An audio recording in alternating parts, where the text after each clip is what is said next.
मृतक घोषित कर दिया। किसी बालक से कहा था इसके पिता को बुला के लाओ, मदन मोहन मंदिर में सेवा करते हैं, वो उनसे कह के आओ कि बालक को ऐसे ऐसे विष लगा है। बालक जब बताने आया तब ये आरती दर्शन कर रहे थे मदन मोहन जी का। तब एक बालक ने कहा, बोले अरे काले काले चाचा, आपके आपके पुत्र को सांप ने काट लिया। तो समाचार सुन करके काले खां देख रहे थे मदन मोहन जी को, समाचार सुना कि आपके पुत्र को काले सर्प ने डस दिया। आंखों से आंसू निकले और मुख पर बड़ी मुस्कान। बोले वाह कन्हैया, मैं इसी चीज से डर रहा था कि इतने दिन हो गए कोई कौतुक नहीं हो रहा मेरे साथ।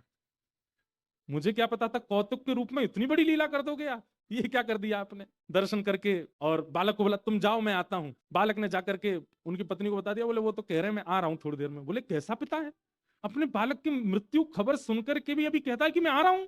अपने मृतक बालक को लेकर के पत्नी मदन मोहन जी की दहली पे ही पहुंच गई और जाकर के उसको पटक दिया। काले खां ने कहा तुम यहां सब क्यों करने आई हो तमाशा, इसको ले जाओ घर पे, मैं आ रहा हूं ना। बोले तुम पिता हो सच में, तुम्हारे नेत्रों में अश्रु नहीं, तुम्हारे मन में कोई भाव नहीं, तुमको पता चला कि तुम्हारा बालक मर गया, तुम कहते हो मैं आ रहा हूं।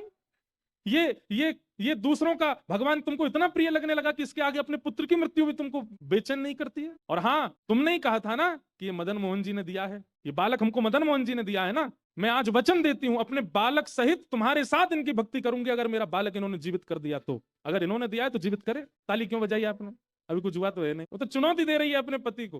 काले खां तो अब भक्ति की परीक्षा हो रही है। काले खां मदन मोहन जी के आगे खड़े, बोले नाथ, जीवन में दूसरी बार है कि मैं आपसे कुछ मांग रहा हूं। पहली बार भी मांगा था, इसलिए मांगा था ताकि आपके मेरे बीच में कोई ना आवे, और अब भी इसलिए मांग रहा हूं कि आपके मेरे बीच में कोई और ना।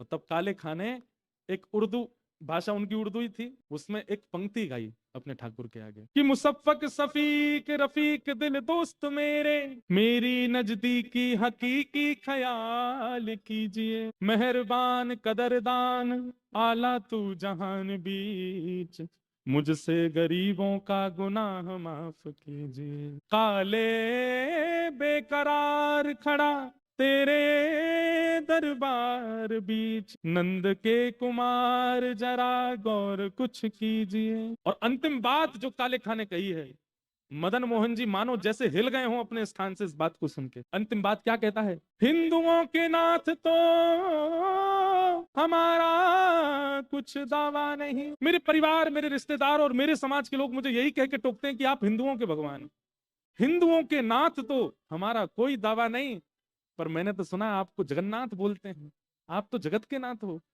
जगत के नाथ तो हमारी सुध लीजिए। यदि आप वास्तव में जगन्नाथ हो, यदि आप वास्तव में जगत के नाथ हो, तो इस जगत में मुसलमान भी मेरी सुध लीजिए ना। अंतिम पंक्ति जब काले खां ने कही, हिंदुओं के नाथ तो हम